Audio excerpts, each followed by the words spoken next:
Alright.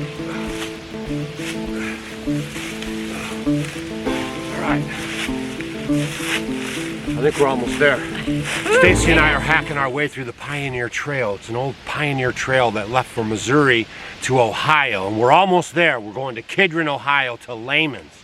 Yeah, it was hard on you too, wasn't it? We've had a lot of troubles along the way, Yes. but we're almost there. And we you want to can make go sure shopping you're too. Lots right? of shopping. We're gonna have Yeah. lots of fun. It's gonna be a great time. Laymans.com. If you can't make the event, you always go to their website, and they ship anywhere, almost in the world. And we would love to see you guys if you're in the area. And I hope we make it. All right, come on. Oh.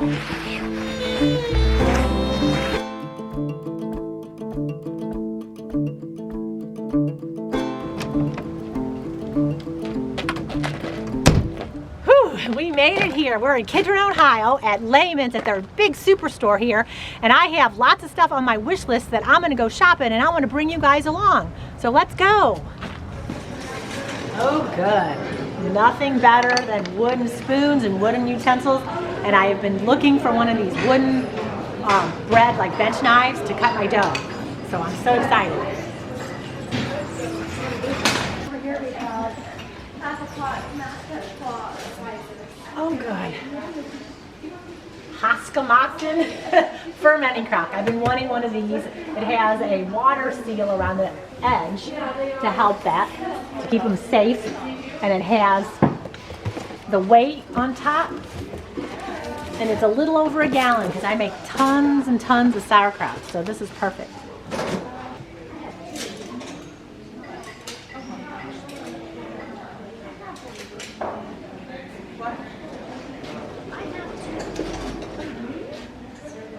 Perfect. Composting bin. These things are a must. They do not smell. They are wonderful. Carbon filter, you put it on top, and this is definite must on the homestead. Putting your scraps in here and putting them in the compost pile later. And on those cold, cold days in wintertime, and you don't want to run out there, you can put your stuff in there. It does not attract any flies or gnats or anything. Wonderful. The middle part there was a break. And then this whole thing is the burner from here down, including the wick. Take the gallery off, which is the top part, and then you set your mantle, hold it like this and set it on there. And then you hold flame near it, and it'll jump over there and catch that coating off. And then it'll be white. This has already been done, so that's why it's white. Once it's white, you put your chimney on, and you never light that again. Only one time. And then the wick, like you put the fuel in, and don't get it up here by the cap that leaks out. Stay below there. And then you don't light it until this feels damp to the touch, or else you're burning a dry wick. Okay.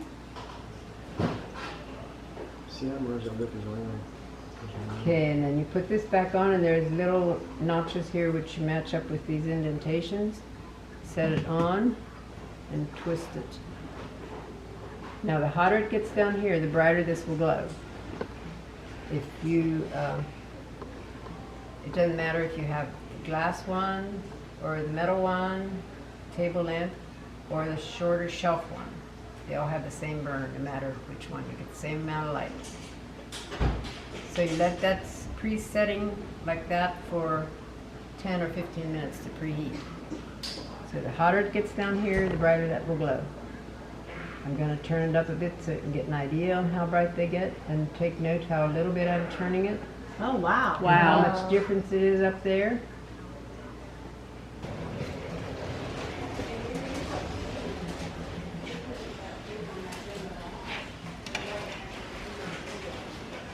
Taper hooks. Ingenious. I put my candles in, my beeswax candles in here, and then there you go. You can walk around, put them in rooms, and they light it up. Oh, good. They call these olive oil lamps. When we first moved off grid, I had gotten a couple of these that look just like this actually, and I love them. And they don't just use olive oil. You can use some animal fats and some other oils, but it's another alternative to lighting, and we need lighting where we live since we're off grid. So I'm gonna get, they call this the Homesteaders Lamp.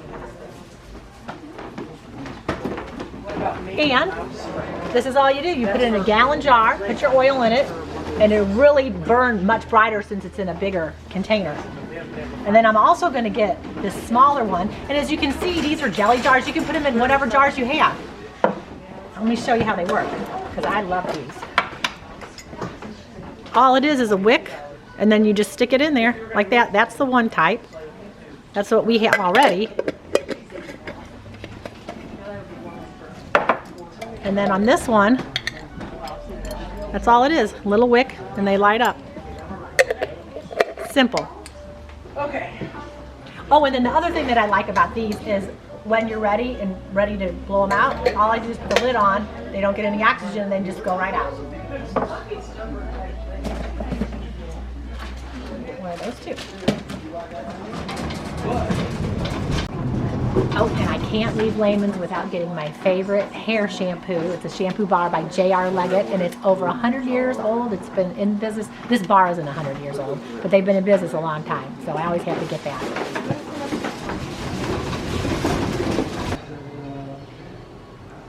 We had the mills where we started laughing and said, "Man, you got the wrong person."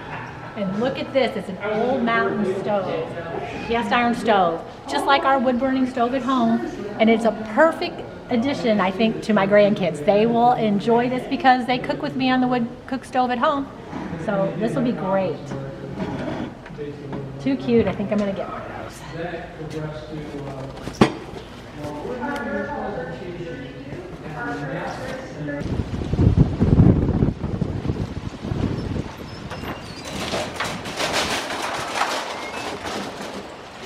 Well, thanks for shopping with me here at Lehman's. This is like your one-stop destination shop for everything so much fun. You're looking for off-grid things. You want to live a simpler life. I mean, it's an amazing store to come to. So if you're in the Kidron, Ohio area, we would love to see you here. And if you can't make it, you go to Lehmans.com and just sit in your home and look at all the cool things in the catalog.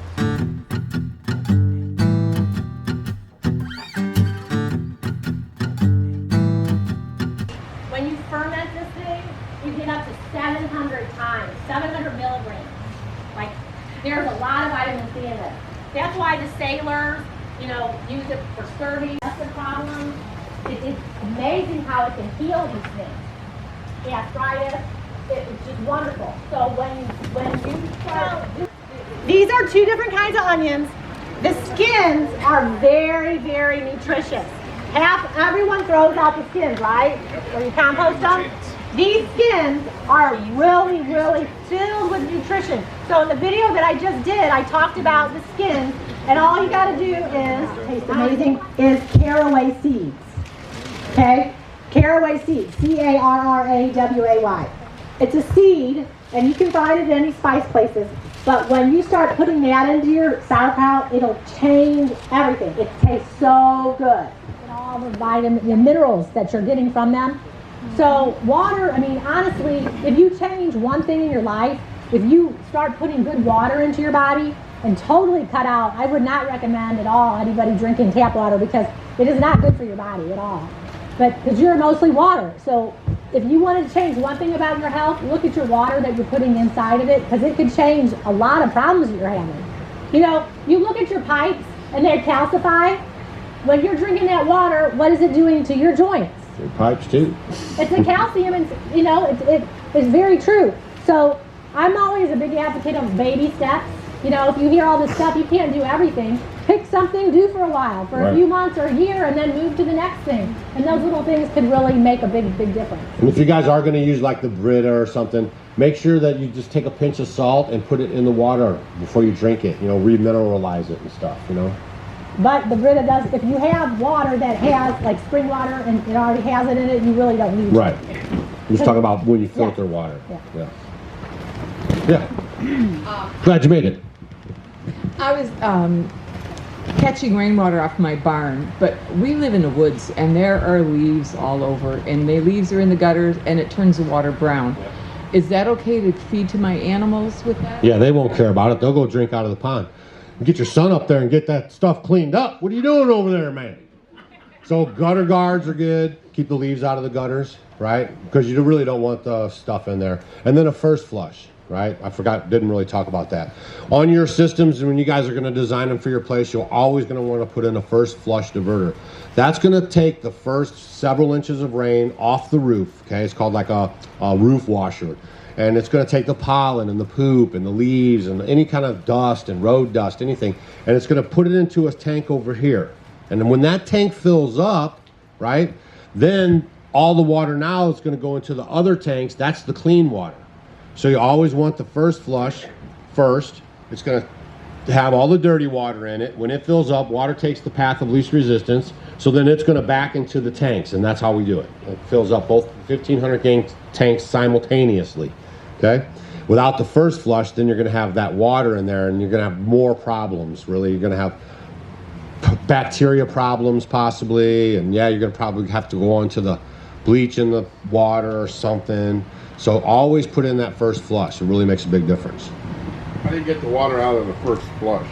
So I put a spigot on our first flush, and I use that for the horses. Okay, so what you want to do is monitor the first flush. In the wintertime, I don't let the water stay in the first flush diverter, okay? Because it'll freeze and crack and bust my valve and everything. So if we have an event, rain or snow melt or something where the first flush is getting water in it, I'll empty it immediately, okay? Now in the summertime, I don't have to worry about the busting, but what I'm worrying about is the cleaning of the roof. So if it rains on Monday, and I know it's going to rain again on Wednesday, you know, I'll kind of keep the water in there. I'm not that worried about it.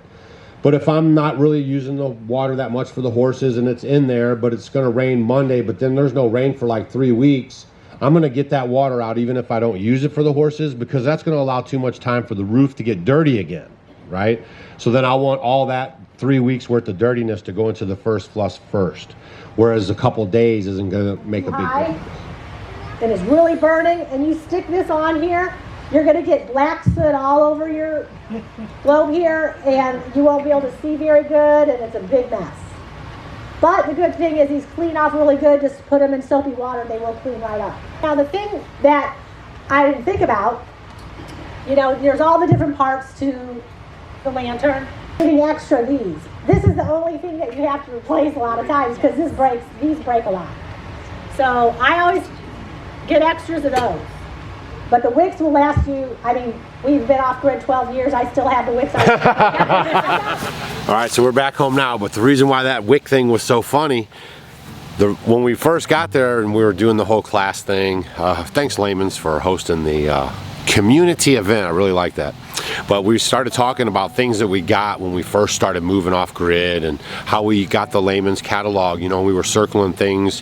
When we lived in a 1-bedroom apartment, I was up here building this log cabin for 3 months, and I was living in a tent, and I was living with the dogs, and I would call Stacy and we would talk about the progress. And I mean, smartphones weren't even out yet, right? They were just starting to come out. So it was just kind of an interesting time for us. And she bought these little pile of wicks, you know, thinking we needed a bunch of them, and the funny joke was that we basically used maybe 1 wick the whole 12 years we've been here. So you don't have to be heavy on the wicks. They're good to have, but those globes for sure, the kids bust them, or sometimes you're cleaning and you might hit it with your elbow or something. So that's why that was pretty funny. But what a cool store, right? What store actually hosts an event to teach you about the lifestyle that they're promoting? I think that's really, really good stuff. So if you guys are ever wanting to check out any goods that we use in our lifestyle of homesteading or off-grid, make sure you check out laymans.com and give them a look. And if you're ever in Kidron, Ohio, they always enjoy an in-person event. The store is super cool. We've done a couple other videos about Layman's, and I'll leave those down in the comment section below. And one thing I'll say about them is that they're not just here to make a buck, right? They're actually involved with the community. They sponsor the Homesteaders of America conference. They sponsor the Homesteading Life conference in Hannibal, Missouri. So they're very active in the community. Glenda, who is the owner's daughter, you know, it's like a multi-generational thing, and she's always at the events and always fun to talk to, and is really involved with stuff that we're doing. So laymans.com. I know you guys are out there doing your holiday stuff. Give them a look. We got more stuff going on in the homestead. I got a little bit more of the video at Mom's to show you guys what's going on down there. And then of course it's Turkey Day. It's the first Turkey Day at Mom's. We might even do a video down there. There's some people leaving comments saying that they don't even believe there is a mom. What is wrong with you guys? All right, have a good Thanksgiving. And we'll talk to you guys soon, and thanks always for stopping by the homestead, all right? And check out layman's.com. Good people.